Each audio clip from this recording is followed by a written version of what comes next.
With Photoshop CS6, support for video files has been considerably expanded. You can now add and mute audio tracks, create transitions and fades, use the text tool, and perform all the standard Photoshop edits on a video file. Before we jump into working with video, we need to learn how to set up a video file in Photoshop, and we'll talk about some basic video practices like US versus European standards, color for film and video, pixel aspect ratio, frame size and frame rate, file size and resolution, output recommendations, and some video preview on a broadcast monitor. To create a new file for video, just like creating a new file for anything else, go to your File menu, choose New, but in the preset, you're going to choose Film and Video. There are a bunch of other preset options under the Size menu. The main difference between these is the pixel size and the frame rate, which differ depending where in the world you happen to be. So for instance, the two most popular options are NTSC, which stands for National Television System Committee, and that runs at 29 frames per second, and PAL, which is a phase alternating line used mostly in Europe and runs at 25 frames per second. So NTSC is used in the United States, parts of South America, and Japan, while PAL is used throughout most of Europe, Africa, and Asia. There's really a third system too called CCAM, and that's used in Africa, Asia, and some parts of Europe. Let's take a look at the rest of the dialog box, and we'll just choose this first option. The width and height is determined by your size selection, and those are always working in pixels. You'll also always be working in 72 pixels per inch resolution. Now, just a word to the wise, sometimes, although probably not that often, depending on your particular working circumstances, sometimes a customer may ask you for a screenshot from a video project, and if you're working low res at 72 pixels per inch and they need it for a print project, it's going to look terrible if they try to print it, because for print you need 300 pixels per inch. So if you can anticipate needing something like that in the future, you can always bump up the resolution to 300, create your graphics, make a duplicate copy, and inside the duplicate reduce the resolution back down to 72. The 72 pixels per inch version would be used for video, and then you have that 300 pixels per inch version available to you for print. But that's sort of like a special scenario thing. You wouldn't necessarily need to do that every time, but it's something to keep in mind. So just remember that while you're creating these. If you need to do it, make sure you do it here. Color mode will always be RGB. RGB is for on-screen, so that's any video, film, web stuff, and 8-bit. The background contents is totally up to you. It can be white, a specified background color, or transparent. I usually leave it at white, and if I need to change it, I'll just change it through the Layers panel. In this advanced area down here, which may or may not be showing, the color profile is set to Don't Color Manage This Document, and that's the default for film and video, so you'd probably just leave it that way, although there are several other options you can choose from if you happen to know which one you might need to be working with. And as far as the pixel aspect ratio goes, this is determined by which size you choose up at the top, and we'll talk in a second a little bit more about pixel aspect ratio. Once you have everything set the way you like, click OK to open up your new document. You will see this dialog box open that shows you that pixel aspect ratio correction is for preview purposes only and that you could turn it off for maximum image quality. That's fine, just click OK. Again, we'll talk about pixel aspect ratio in just a second. So here's our open document, and we could bring in another file. So let's just quickly place a graphic. And we can move that into position like this. Now, as you can see, your rulers are on by default, but your guides aren't showing. And one of the nice features about working for film and video is that you will automatically get guides for your work. So I'm going to do Command or Control semicolon to show those guides that are already part of this blank document. And we'll talk a little bit about the action and title safe areas. These guides represent safe zones that are really helpful for editing files in Photoshop for broadcast and video. The reasons we use these guides is because of TV set overscan. Now, overscan is this process that cuts off part of the picture's outer edges to improve the middle image on the screen. And to make matters even more complicated, the size of the overscan actually varies from television to television. Therefore, to make sure everything fits, we'll make sure that you put your text in the title safe area, which is the inner boundary, and then put everything else within the action safe area, which is this middle space here. Now you can have your video actually extend beyond there, but anything of importance should be within this middle area and text should fall in the center. There's an action you can run to create a title safe overlay layer, and that can help you with remembering which part is which when you're new to working in film and video. So let's run that action. You'll have to open your action panel, and then in the options menu all the way at the bottom is a selection called Video Actions. You'll add that, and it will bring this folder of video actions into your actions panel. And then there's a bunch of different actions, and let's actually open this up so you can read them. You can create an alpha channel from visible layers, an inverted alpha channel. There's broadcast safe luminance, and we'll talk about luminance in just a second. Also saturation, or this broadcast safe option, which is a combination of the luminance and the saturation. And then there's slideshow options, and then this title safe overlay. So let's run the title safe overlay. To select it, make it run, click the play button. Give it a second to do its thing. Let's close that panel up. And now you can see that the title safe area is this inner space. The action safe area is that middle space. And anything that extends beyond that area towards the outer edges might get cut off due to overscan. So just keep that in mind while you're working. Since that's on its own layer, you can toggle it on and off as needed. Now let's talk about pixel aspect ratio, which is sometimes called PAR, P-A-R. This refers to the width and height of each pixel displayed on your monitor.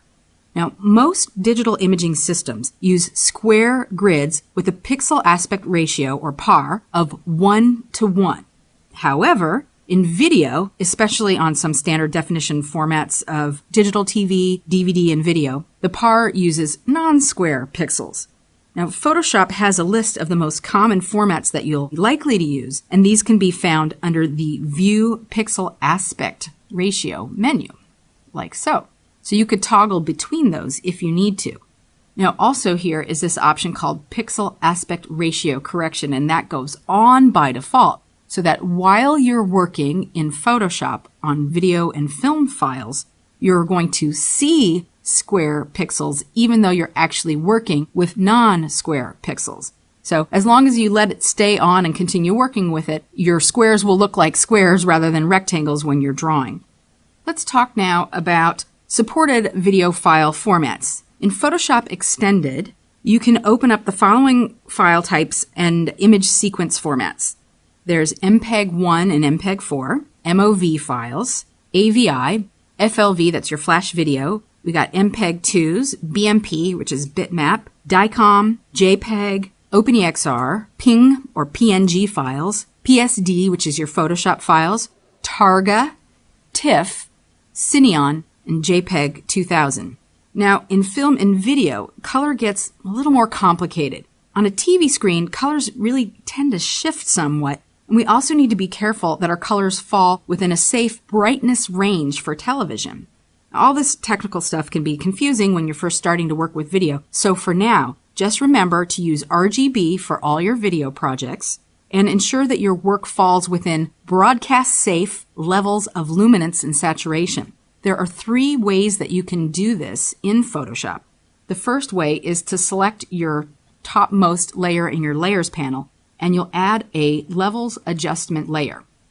Now, in here, there's your input levels and your output levels. You would want to modify your output levels from 0 to 16 and from 255 down to 235. And this just makes the blacks a little less saturated and the whites a little less bright. So we're reducing the luminance, and this will improve the quality of your video when it's on a monitor. The second thing you could do is run a NTSC safe filter. You can access that filter through the filters menu. Let's see, we need to be on a different layer. And choose NTSC colors. The third thing you can do is go back to your actions panel and run the broadcast safe action. And that would be the last thing that you would do, probably on a duplicate copy of your original layered file, possibly a flattened file. Let's close this up now, and we'll talk about frame size and frame rate. Your frame size and your frame rate is another important consideration with video. When you're working in timeline mode, you can set the duration and the frame rate of a document containing video or animation. Let's open up our timeline panel, and it's minimized down at the bottom. Now, if you're going to be working with video, you would click this button to create a video timeline, and that will grab anything that it sees in the layers panel and duplicate those objects or layers over on the left side within the timeline. The duration, which is shown here at the bottom, the duration is the overall time length of a video clip in a document. And the playhead scrubber right here will allow you to span the full length of your video clip. The default duration is actually 5 seconds. There we go, there's 5. And you could usually see the time down here. The frame rate, which is also down at the bottom there, 29.97 frames per second here. The frame rate, or frames per second, that's what the FPS stands for. That's usually determined by the type of output you produce. So NTSC video has a frame rate of 29.97 frames per second, where PAL video has the frame rate of 25 FPS, and motion picture and film has a frame rate of 24. Now, depending on the broadcast system, DVD video can have the same frame rate as NTSC or PAL video, or a lower frame rate of 23.976.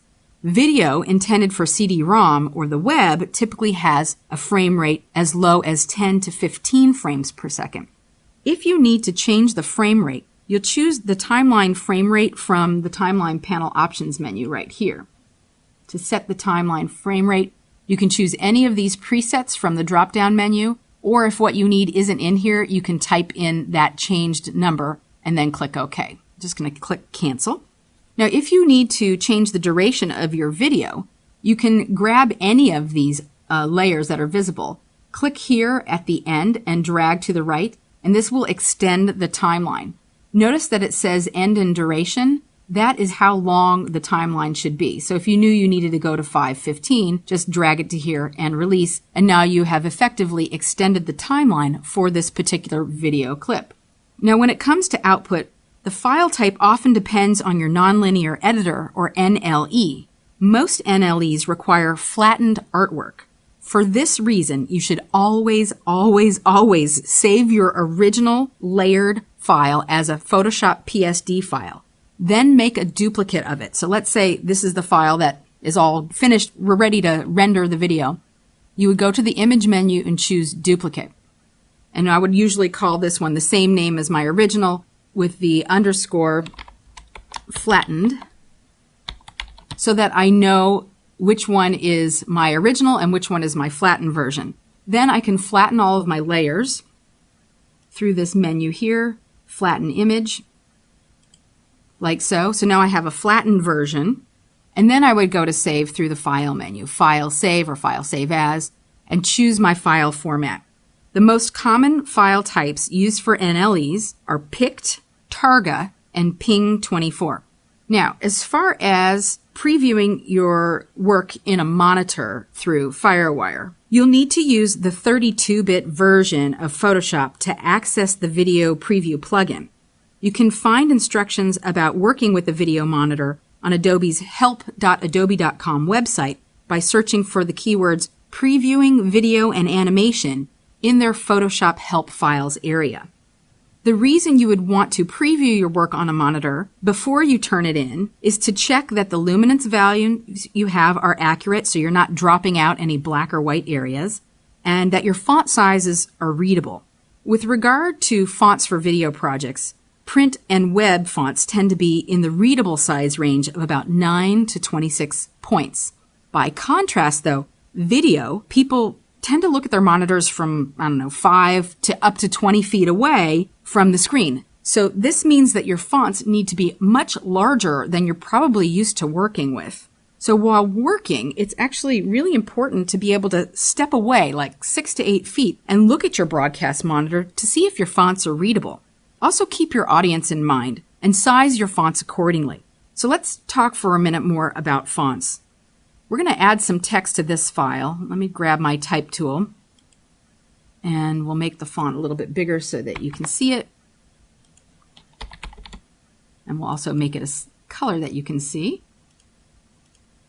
So this is Arial, and I'll make a copy of it, and we'll change the font face to something like Times New Roman. And we'll take a look at those side by side. These represent the two types of fonts that you'll be working with, serif and sans serif. Since video tends to flicker, the sans serif fonts, like Arial on top, are much easier to read on video and television monitors. So keep your display fonts large and make sure that you turn your anti-aliasing on. So let's grab the type tool again. Your anti-aliasing is up here. So if you had it turned off, your edges of your pixels would be a little bit jagged. So you'd want to make sure you have it set to one of these, sharp, crisp, strong, or smooth. Whenever possible, try to use the bold options, and sometimes it's called bold or black or something like that, because those tend to read easier on a video monitor. Also try to stay away from fonts that have any shapes on them that are smaller than about 3 pixels. And it would be spaces like this on the top of the E of the bottom hello version. I mean, that's pretty thin. And on a video monitor, since there is always a little bit of flicker, that area may actually look like it's not there. So watch for the size and the thinness of certain areas of your fonts. Super dark and super light colors are also really good, such as black, navy, and white. And you should, as a rule of thumb, though you don't certainly have to, it's a good idea to stay away from super saturated colors like yellows and reds. I always recommend watch some news for a little bit and see what other channels are doing for their lower thirds and the text that they display on the screen, and start looking for some stylistic cues. Look for all caps versus lowercase. Look for serif versus sans serif. Now, I didn't really go into detail about the difference between serif and sans serif. Sans serif fonts, sans meaning without in French, means that your letter shapes have just straight edges, whereas serif fonts means that your letter shapes have these little curlicues or other decorative elements along the edges or ends of the letter shapes. So look at the L. The L has a little flourish up at the bottom, kind of like a little pointy toe that points up, and it has a little bar across the top. So sans serif fonts do tend to render more cleanly than serif fonts, although I've seen both done well. So do spend a little bit of time watching television, observing the fonts that you see on screen.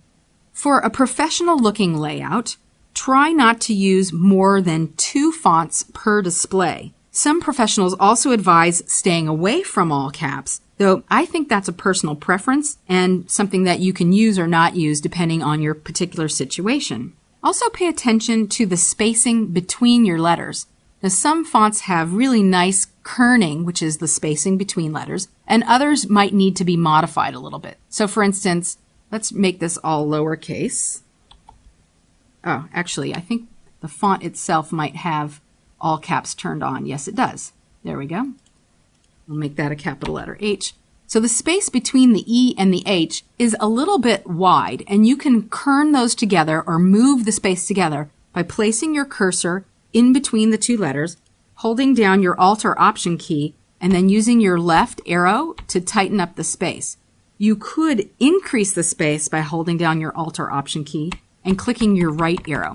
So just use your eyes and your sense of balance to modify any letter spacing. And that fine-tuned type of detail will really help make your titles and your text display in your video and film projects look much more professional. Lastly, one thing you can do to make your fonts pop is to apply a drop shadow and or an outer glow. So if you have light text on a dark background, it might be nice to add the outer glow. So let's do this. We'll put a shape behind the bottom hello in black, and we'll drag that below the 2 texts. And we'll change the font color here to white so that we can see it. And now we can add an effect of a outer glow. And you can see that it's giving it just a nice sort of halo effect along the outside. Now, for this text on that background color and this color, you probably don't need it to be that bright. You could even go down to like 0, 1, or 2. It just needs to be a subtle effect, and we could toggle that on and off to help make your text a little more readable. You could also change the color, and depending on your layout, you may not need to do the outer glow, but sometimes an outer glow is a nice thing to do. Now for this other text, you might want to add a drop shadow. And the drop shadow also helps your text stand out. You don't have to keep the standard, which is multiply with black, 75% opacity, and a distance and size of 5. You could bring that down a little bit and soften it up a little, but it does help your text stand out from the background. Let's put some of the things we've just learned into practice by creating a brand new file. This time, I'd like you to choose the option called NTSC-D1 and click OK. There's your guides, and remember, the guides help you remember which parts are the title safe and the action safe areas. For that matter, let's rerun that action so that we can have that overlay layer in our Files panel. There we go. Now we're going to place a video file into our document. Use the File Place option, and let's select this guy. It's just a simple AVI clip. And notice that the placed file didn't come in exactly sized to our document. That's okay. Just hold down your Shift key, click and drag to make it fit, and hit Enter or Return on your keyboard to accept the transformation. And if needed, you might need to nudge your file a little bit up or a little bit down to fill the space. We're going to add a bar across the bottom, and we call that bar a lower third. Typically, it's a bar that runs all the way across. It has some kind of a background color, and then the text is laid on top of it. Think about those scrolling tickers that run on certain news programs, or sometimes you'll be watching a documentary and a bar will appear with the person's name and their title and where they are in the world or what they're talking about. That's what we're going to create here. Now, this particular file has a height of 480 pixels. So if we were to divide our document into 3 parts to create that lower third area, that would be 160 pixels. There is an info panel. Let's open that up here. This will show you the dimensions while you're dragging out a shape. So grab your rectangular marquee, and from the bottom, click and drag upwards. Now, it looks like we're working in inches here, so before we do that, let's change our ruler to pixels just by clicking on the ruler and choosing pixels instead. Now we can click and drag upwards and across, and we're looking for the 160 mark for the height. Now you may not be able to grab exactly 160 pixels. So one little trick that I use sometimes is I get as close as I can, and then I drag off the artboard with my up or down arrows, depending on where my selection is. In this case, I'll use my down arrow 1 tick. There we go. And now I have exactly a 160 pixel selection. So I can drag a guide from the ruler onto that selection, and now I have actually divided the screen into a bottom part is equal to 1/3. Now I would want to put my lower third within the title safe area, but that's also cutting off his chin here. So what I would probably do is nudge it down a little bit till it hits the action safe area and drag in a new guide and just make my lower third area within the title safe section only about 88 pixels. It doesn't have to be the full lower third height. It just has to be wide enough for you to include your text without cutting off too much of the video behind it. So to fill this in, I'm going to reset my colors and use my eyedropper to sample some of that purple behind his head. And then we're going to use our gradient tool to fill in that space on a new layer. The gradient bar at the top of the screen will give you a couple of options: your foreground to background color, foreground to transparent, and a bunch of other presets or other options that you may have already added to your library. We want the second option, foreground to transparent. You'll need to click and drag starting from the left, hold down your Shift key to constrain, and drag to the right a little bit off of the screen. Let's close this panel so we can see some more. Now I really want the left side to be fairly opaque and the right side to fade into transparency. So you may need to click and drag a few times to get that effect, but it doesn't matter how many times you drag. But I do want it to fade out on the right side. So now that's looking the way I'd like it to. I'm going to deselect my selection with the Command or Control D keyboard shortcut. Let's name this layer Bar. And in fact, if we were working with our title safe overlay, that would be at the top so that we can make sure that we see everything in place. I'm just going to hide it there. In fact, selecting the bar again, let's add a little bit of bevel and emboss to this and a drop shadow so that it sort of pops out a little bit more from the background. Click on the FX button and choose drop shadow. Now the drop shadow can be any size that you like. I'm just going to leave it the way it is here and also add a bevel and emboss. You can increase or decrease the size of the bevel. I want to keep it fairly low and click OK. Now, hiding my guides for a second here, you can see that the edge of the bevel emboss is actually showing on the left edge, and I would not want that to display. So one little trick that I do is I do Command or Control T so I can transform the shape and just drag that left edge off the side of the working space so that it's a clean bevel on top and bottom, but you don't necessarily need to see the left side. You could also do that for the right side just to ensure that there's no bevel appearing along the right edge as well. Now, I want to have two lines of type, and to visually separate them, I can actually delete a space. Let's do the single row marquee, and I'll just click somewhere around here and maybe nudge it up a little bit more, like so, and then I'm going to hit my delete key to remove that space, and you can do Command or Control D to deselect. Now, the space doesn't seem as separate as I would like it to be, so I might need to go back in and modify my bevel and emboss a little bit to separate those pieces. That looks pretty good, actually, with a size of 0. It looks a little more separate. Okay, now what I'd like to do is grab, oops, not with that tool, with this tool, I'd like to grab the bottom part of it, because I'd like that bottom part to be a different color than the top, which will also help separate the text that I want to include on top of it. Now, if you have semi-transparent pixels in your selection, you can lock them down so that they remain semi-transparent using the lock here, the first button on your layers panel. And then I can sample a color from the other side of him and use my gradient tool to fill that in. I'm just going to drag across holding down my shift key and might have to do it a couple of times to fill that space. So now the colors are definitely separate, though it looks like a single unified bar. Next we can add some type. So grab your type tool, and I'm going to reset the colors here again. Let's turn our guides on so we know where to place our type. Remember, you always want to use your title safe area for inserting your text. And we'll type in his name, which happens to be Tim Kolb. And then we can move it into position and modify the type properties. So I think for something like this, we might want to use a different font. Let's select it and choose Impact. Well, maybe we have to select it like this. There we go. And the size doesn't need to be that big. Let's bump it down to something like 40. We'll leave it at sharp, and then let's see. That's looking good, and we can add that outer glow just to give it a little bit of pizzazz. Probably bring the size down a little bit and click OK. Now when you have a type layer selected and you need to add another layer of type, grab your type tool and you would just shift click on screen and that will create a brand new type layer.